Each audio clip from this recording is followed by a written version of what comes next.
Alhamdulillahirabbil alamin. Alhamdulillahilladzi anzala as-sakinata fi qulubil mu'minin liyazdadu imanan ma'a imanihim. Asyhadu an la ilaha illallah wahdahu la syarikalah wa asyhadu anna Muhammadan abduhu wa rasuluhu la nabiyya ba'dah. Allahumma salli wa sallim wa barik ala Sayyidina Muhammad wa ala alihi wa sahbihi wa man tabi'ahu ila yaumil qiyamah. Radina billahi rabba wa bi Muhammadin nabiyya wa bil islami dina. Rabbi syrah li sadri wa yassir li amri wa hlul 'uqdatan min lisani yafqahu qawli. Sehat teman-teman semuanya?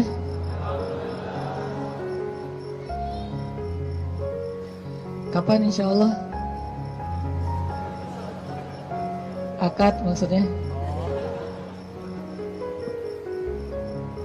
Boleh saya tanya dulu, siapa yang baru nikah?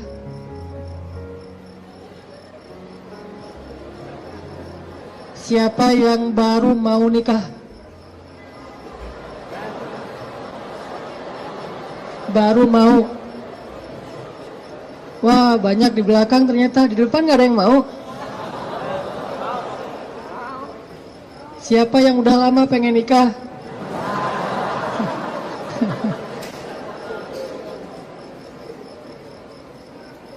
Kalau nikah tuh jangan kepengen ya. Langsung datang aja. Ditolak, datang lagi, ditolak, datang lagi. Kayak Julaibib. Pantang menyerah. Kita hari ini bahas apa? Jangan salah fokus. Fokusnya tuh kalau di kamera yang otomatis itu adalah wajah ya. Jadi kan ada tuh kalau kita foto langsung nyari wajah. Kalau orangnya geser, fokusnya geser. Jadi dia nggak pernah gagal. Gak mungkin dia fokus ke wajah, tiba-tiba ngambil sepatu gitu. Sepatunya pink misalnya. Gak mungkin kan? Artinya hari ini kita bahas tentang fokus dalam mencari cinta. Fokus dalam mencari cinta. Salah fokus dalam mencari cinta itu mungkin maksudnya adalah kalau kita mencari cinta itu mungkin buat mencari kesenangan dunia saja. Coba kita belajar mencari cinta itu untuk ngedapatin akhirat. Menurut saya itu lebih true love, lebih endless love. Kenapa? Karena cinta yang paling endless itu adalah cinta yang dibawa sampai ke akhirat. Jadi cinta di dunia dan di akhirat. Tapi sebelum kita menemukan cinta-cinta apapun dalam hidup kita, coba kita belajar ngedapetin cinta Allah Subhanahu wa ta'ala. Karena Allah lah yang pemilik segala cinta. Kalau Allah udah cinta kepada hambanya, maka Allah Subhanahu wa ta'ala akan menitipkan rasa cinta di dalam hati semua hambanya untuk orang yang dia cintai. Kalau Allah cinta sama kita, Allah akan titipkan rasa cinta kepada semua makhluk agar mencintai kita. Tapi kalau Allah nggak cinta kepada seseorang, Allah cabut rasa cinta dari semua makhluk, sehingga nggak ada yang mencintai kita kecuali karena hawa nafsu. Jadi kalau kita pengen ngedapetin cinta sejati, cintailah dulu dan raih pula cinta pemilik hati, yaitu Allah Subhanahu wa ta'ala. Jadi hari ini kita akan coba bahas tentang jangan salah fokus dalam mencari cinta. Oke, saya akan angkat kisah cinta Nabi Musa alaihissalam. Ada di surat apa teman-teman? Kisah cinta Nabi Musa. Nabi Musa pernah jatuh cinta? Pernah, kepada istrinya. Tahu nggak cerita Nabi Musa ketika pertama ketemu sama pasangannya, sama istrinya? Pernah baca kisah itu? Coba buka surat Al-Qasas, surat 28. Itu kisah cinta Nabi Musa alaihissalam. Surat Al-Qasas, surat Al-Qasas, surat 28 ayat 22. Coba buka aplikasi Al-Qur'annya. Surat Al-Qasas, surat 28 ayat 22. Saya akan baca dari ayat 22 sampai ayat 28.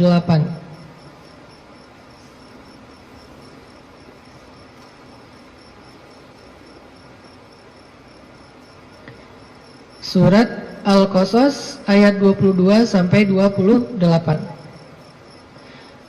A'udzu billahi minasy syaithanir rajim. Bismillahirrahmanirrahim. Walamma tawajjaha tilqa'a Madyana qala 'asa rabbi an yahdiyani عسى ربي أن يهديني سواء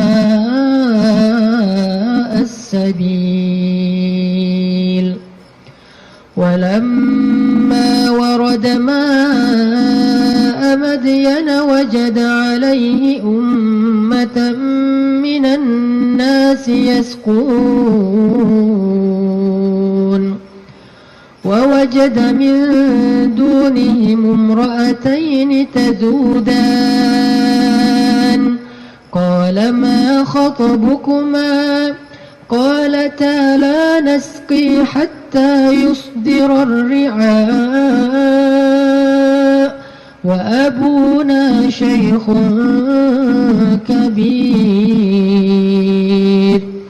فسقى لهما ثم تولى إلى الظل فقال رب إني لما أنزلت إلي من خير فقير فجاءته إحداهما تمشي على استحياء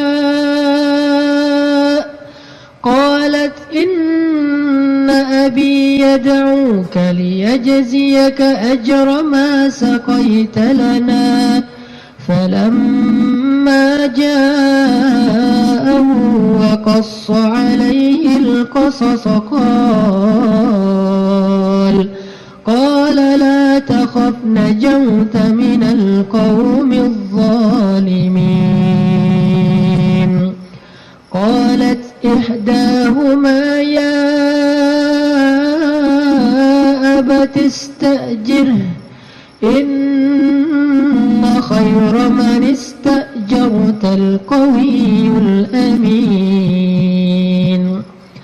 قال إني أريد أن أنكحك إحدى ابنتي هاتين على أن تأجرني 8 حجج فإن أتممت 10 فمن عندك وما أريد أن أشق عليك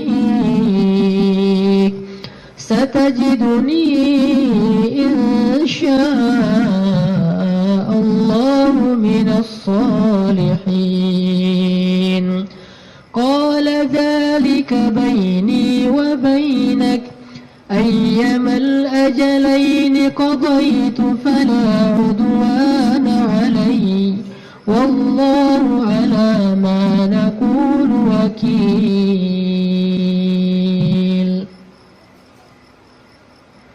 Dan ketika Musa menghadap ke arah negeri Madian, ia berdoa, semoga Tuhanku membimbingku ke jalan yang benar. Lalu saat ia sampai di sebuah sumber air di negeri Madian itu, ia menjumpai di sana sekumpulan orang yang sedang memberi minum kepada ternaknya. Dan ia melihat di belakang orang banyak itu dua perempuan yang sedang menambat ternak mereka. Musa bertanya, apa yang kalian butuhkan? Kedua perempuan itu menjawab, kami tidak dapat memberi minuman ternak kami sebelum penggembala-penggembala itu memulangkan ternak mereka, sedangkan ayah kami adalah orang tua yang sudah lanjut usianya. Lalu Musa menolong mereka dengan memberi minuman ternak itu. Kemudian dia kembali ke tempat teduh lalu berdoa, ya Tuhanku, sesungguhnya aku sangat membutuhkan suatu kebaikan yang turun darimu kepadaku. Tidak lama kemudian datanglah kepada Musa salah seorang dari dua perempuan tadi, berjalan dalam keadaan malu-malu. Ia berkata, sesungguhnya ayahku memanggil engkau agar ia memberikan hadiah terhadap kebaikanmu dengan memberi minuman ternak kami tadi. Maka tatkala Musa bertemu dengan ayah perempuan itu dan menceritakan kepadanya cerita tentang dirinya, laki-laki itu berkata, janganlah kamu khawatir, kamu telah selamat dari orang-orang yang zalim itu atau Fir'aun. Lalu salah seorang dari kedua perempuan itu berkata, wahai ayahku, ambillah ia sebagai pekerja kepada kita. Sesungguhnya orang yang paling baik yang engkau ambil sebagai pekerja adalah orang yang kuat lagi dapat dipercaya. Berkatalah laki-laki itu, sesungguhnya aku ingin menikahkan kamu dengan salah seorang dari putriku, dengan dasar bahwa kamu bekerja kepadaku selama 8 tahun. Dan jika kamu cukupkan 10 tahun, maka itu adalah satu kebaikan darimu. Maka aku tidak hendak memberati kamu, dan kamu insya Allah akan mendapatiku termasuk orang-orang yang baik. Musa berkata, baiklah, itulah perjanjian antara aku dengan engkau. Yang mana saja dari kedua waktu yang ditentukan itu aku sempurnakan, maka tidak ada tuntutan tambahan atas diriku lagi, dan Allah adalah saksi atas apa yang kita ucapkan. Shadaqallahul azim. Teman-teman yang dirahmati Allah Subhanahu wa taala, itulah kisah, salah satu penggalan kisah dari kisah Nabi Musa yang sangat panjang di dalam Al-Quran. Nanti kita bisa melihat bagaimana Nabi Musa tetap fokus kepada cita-citanya, tetap fokus kepada keinginannya, tetap fokus kepada himmah, azam, apa yang selama ini dicari oleh Nabi Musa alaihissalam. Walaupun adegan hidupnya berubah-ubah. Karena manusia itu menjalani hidup dengan adegan yang kadang-kadang kita tidak menduga. Saya merasa bahwa hidup saya itu penuh dengan kejutan dari Allah. Saya orang Aceh asli, anak dari orang tua yang mungkin bukan orang kaya, tapi tiba-tiba Allah mentakdirkan saya kuliah di Mesir. Lalu pulang dari Mesir saya tinggal di Bandung. Sampai hari ini banyak adegan dalam hidup kita itu, banyak hal yang kita nggak pernah menduga.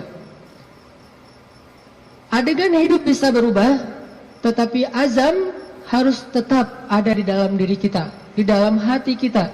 Sehingga adegan-adegan yang kita alami, apakah itu adegan sekolah, belajar, adegan menikah, adegan bekerja, adegan berteman, semua adegan dalam hidup kita itu harusnya menjadi sebuah potensi, kekuatan dan penyemangat buat kita mendapatkan apa yang sudah terazam dalam hati kita.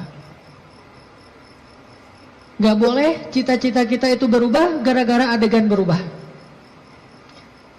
Gak boleh harapan kita itu berubah gara-gara situasi berubah. Harusnya harapan kita itu kepada Allah Subhanahu wa Ta'ala tidak berubah sama sekali, walaupun hidup kita terus dinamis, berubah-ubah sesuai dengan kondisi, tetapi harapannya tetap sama. Kayak ibarat tadi orang pengen nikah, udah aja fokus nikah. Kalau dia bekerja, niatnya bekerja supaya bisa mempersiapkan mahar yang layak buat calon kekasih. Apa mahar yang layak? Minimal mah 1 miliar, 1 villa, ya, mobil Alphard. Setuju yang di belakang?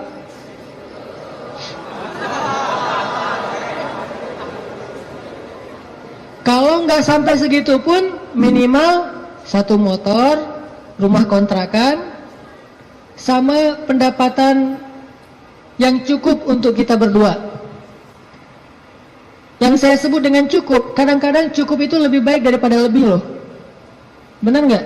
Cukup lebih baik daripada lebih. Kalau kita lebih, kita akan beli piring 2, gelas 2, tempat tidur 2. Nggak seru kan? Justru karena cukup, kita beli piring 1, makan sepiring berdua. Gelas 1, minum segelas berdua. Jadi nggak ada cerita gelas papa, gelas mama. Yang ada adalah gelas kita. Kan suka ada tuh di rumah-rumah gelas papa, gelas mama kan ya. Beli di supermarket, ditulis jelas itu. Ini punya siapa, ini punya siapa, udah di tag masing-masing. Kalau mama salah ngambil gelas, gelas papa dipakai sama mama, nanti diminta tukar. Mah, itu gelasnya papa. Oh ya, maaf pak, salah, balik. Akhirnya mamanya minum kopi, papanya minum teh misalnya. Kebalik kan? Harusnya gelas itu 1 berdua. Tolong yang mau nikah ya, di rumah siapkan hanya 1 gelas. Sisanya dikotakin aja, kalau ada tamu baru dikeluarin. Yang kita pakai sehari-hari hanya 1 gelas. Itu cinta yang nyunnah. Karena Nabi minum hanya dari gelas yang bekas diminum oleh Aisyah. Kecuali kalau aku agak-agak susah ya. Kalau misalnya gelas, Nabi itu Aisyah minum, setelah selesai Aisyah minum, Nabi akan lihat mana bekas bibirnya Aisyah. Maka Nabi persis akan minum dari bekas bibirnya Aisyah. Masih mikir mau nikah? Kerja untuk mempersiapkan mahar yang layak, nafkah yang cukup. Sekolah untuk belajar bagaimana menjadi suami atau istri yang soleh-solehah. Jadi apapun adegannya, dia jadikan sebagai potensi, semangat, dan kebaikan untuk dia raih apa yang dia harapkan. Itulah Musa alaihissalam. Dia punya sebuah azam.